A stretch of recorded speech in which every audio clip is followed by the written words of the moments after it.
Happy Wealth Wednesday, Lucy. I'm so glad to have you here. It's been such a pleasure getting to know you as a friend, as part of Sunroom, and just watching your journey, even through On Deck and all of the amazing communities that you've been a part of. So thanks for joining today and excited to dive in. Thank you for having me. I'm pumped to do it. Amazing. I would love to just kick off with just a little bit of a background of you and like what you're working on and where you came from originally. Yeah, so I'm Australian. I'm a designer, a product designer. I moved to New York from Australia about 7 years ago, and I started working at Hinge. That's where I learned product design, learned how to design an app and go through the product development process, which is really fascinating experience. Became very engrossed and interested in the dating and relationship space. Um, and that has sort of like bled in nicely to working on Sunroom, which is also about relationships and about intimacy, but sort of like through a different lens. Um, yeah. I love it. I love this journey of like you and also your co-founder, Michelle, who was at Bumble, taking these amazing lessons in relationships and now applying it to the female creator economy. Do you remember what your first ever investment was? Like if you think about your financial world, what got you started? It was Ethereum in, I think it was 2017 or 2018. And I really only got started because one of my roommates was working like deep in the crypto space at the time. And he was buying Ethereum and making a lot of money on Ethereum. And I was like, okay, I'm going to do this too. How and why did you get into this space? Like, how did you decide to jump into full-time founder life from working at a place like Hinge? Yeah. Well, to be honest, like the part that came first was like, I want to found a company. I want to become an entrepreneur. And I think that came from a desire to be pretty autonomous, to be able to like work for myself, own what I was working on, being able to like channel all my time that I spent working on to something that like, I don't know, would benefit me over the long term. But then I also think like it was about learning. Like I really felt like I'd reached the ceiling on what I could learn as head of design. And I was like, I want to know how to recruit. I want to know how to fundraise. I want to know how to build a culture, and I want to like be responsible for doing those things myself. And I'm like not going to be able to do it as a sort of like cog in a machine at a company. I really wanted to, yeah, I felt like I had to go and start something myself to do that. So that was like first piece. And then I think getting into the content category and the content monetization category, it was sort of like not an unexpected way in, but it was kind of like a winding journey from my curiosity. So like after Hinge, I was spending a lot of time in a couple of different sex positive online communities, places like Field, FetLife, NSFW, which is a community in New York. And I was like really exploring that part of my identity. And I started a WhatsApp group called Sunroom Softcore. And it was like a bunch of New Yorkers who just like would share nudes and like compliment each other and like sometimes meet up. And that was like my sort of first experiment figuring out if like people wanted to do community-based dating, if people wanted to date other people who felt strongly about being sex positive. And so after like I didn't end up pursuing that idea.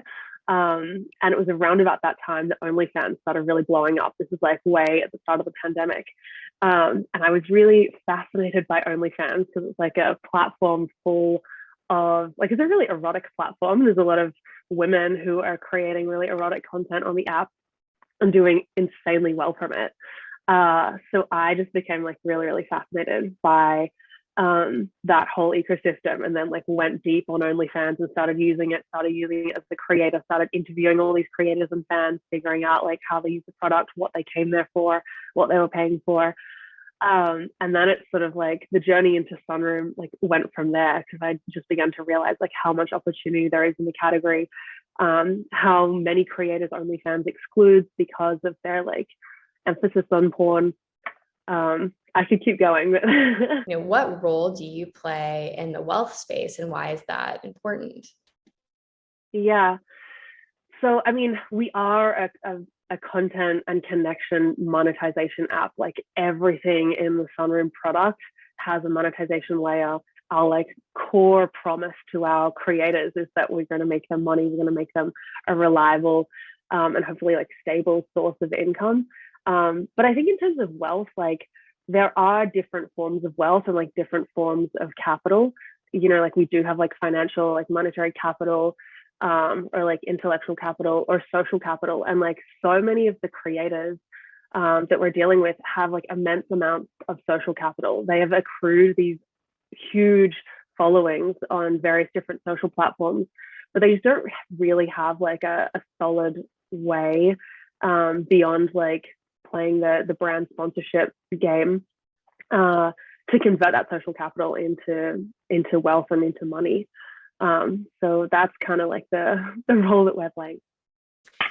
Would you mind just touching on like the creative ways you've thought about monetization? Because I think it's really exciting and hopefully encourages people to check out the app. Yeah, for sure. At the moment, there are three key ways that creators make money. There are monthly subscriptions that we call memberships. Buying one of those grants you access to all the creators' content. You can DM that creator, you can suggest them posts, you can comment, a whole range of interactions. You can additionally tip creators. You can tip them in their DMs when you're commenting. And we've built an in-app currency called beams that make it really easy to tip. And then we have like a reaction, or essentially like in place of the like button that you usually see on posts, we have a cheer button, and you can tap that cheer button over and over again, and that's like a micro transaction that delivers earnings to the creator. And so creators can also like lock certain parts of their posts, and you can cheer to unlock the parts of their posts. But like on our roadmap and at some point in the future, we really want to do some like cool things around investing. Like our creators keep a balance on their Sunroom account. And so it'd be cool if at some point we could invest on their behalf and like start growing their earnings in a way that like doesn't require work from them. That's super interesting. I would love to see that, just like more ways of encouraging especially women who keep 71% of their assets in cash to actually use them to start making money for them, because they're working very hard to build these audiences and monetize them, and then how do you grow that wealth as well. So I can't wait, and we'll stay tuned on that for sure. So I guess like there's two directions this could go, but I'm curious what you think is the most exciting thing you've learned so far that you would want others to know. And I think that could both be as a founder or just a creator in general, like creator of Sunroom, but then, creator of content as people think about doing that for themselves. Yeah, for sure. One of the interesting insights that we've sort of uncovered after we've launched is that it doesn't really matter the size of your audience. Like size of your audience isn't really correlated to your earnings. So we have a creator who has, I think, 1,500 followers on Instagram, but like her followers are deeply, deeply connected and committed to her. And she's one of our highest earning creators. She's earning more than some of the creators that have hundreds of thousands of people. So I think that is like one of the lessons out there. Like it doesn't really matter the size of your audience. It matters like how much, what you're producing resonates, and like how much people admire you and want to be close to you. Yeah, it really goes to that like 1,000 true fans concept. Like, can you get 1,000 true fans? And sounds like that's a great example. Curious if you'd be like open to sharing like who that creator is for people to check her out. Yeah, sure. Her name's Elle Ransfield. You can find her on Instagram or on Sunroom. She creates like really beautiful, like sensual content where she does a lot of like movement and like like she really like sees her body as art and is this like sacred part of her, and she really like creates content around that and celebrates it. So interesting. I love it. It's nice to like see those examples and think about what's got her to a point of having this really loyal fan base rather than a super large one. Yeah, well, she's a sort of interesting case because she did have 25,000 followers on Instagram, and Instagram took down her account. And so she is now having to rebuild from scratch when she's back up to 1500. But I think people are now finding her again who once were following her, and they're like, oh, there she is. Oh, that's so interesting too, because maybe that's also a way of like refinding those thousand true fans, like the people who find you even when, you know, you've been banned from a prior account. Yeah. So we talked about Elle, and I'm curious if there's another person or company that really inspires you in the space of creators or as founders or wealth builders in general, and why? Mm. So this is a person, it's actually a creator um, who I met and was connected with way before I started Sunroom and way before she even got on TikTok and started creating content. And so I've sort of been following her journey. And at the time, she admitted to me that she was flat broke. She didn't know what she was going to do with her career. Uh, and yeah, I've watched her. She got on TikTok like a month after that and just kind of blew up. Her name's Tinks. Her handle is It's Me Tinks. And I just really admire. We haven't been able to get her on Sunroom. She's like, I mean, I think she's doing insanely well. With her various different like arms of her content business. But I think I really admire her for that. She's been very savvy at like building a TikTok audience first, bring them to Instagram. She delivers a lot of like really awesome dating advice to young women on Instagram. And that's kind of what she's known for. And she like relays a lot of the messages and things that she's learned in therapy. And she's sort of like this like big sister type to a lot of people online. And yeah, she's now like she was on the Drew Barrymore show yesterday. She's like now producing her own merch, sold out in like 7 seconds. And like, yeah, I just like really admire how she's like managed herself and like yeah, created a lot of wealth for herself in a very short amount of time.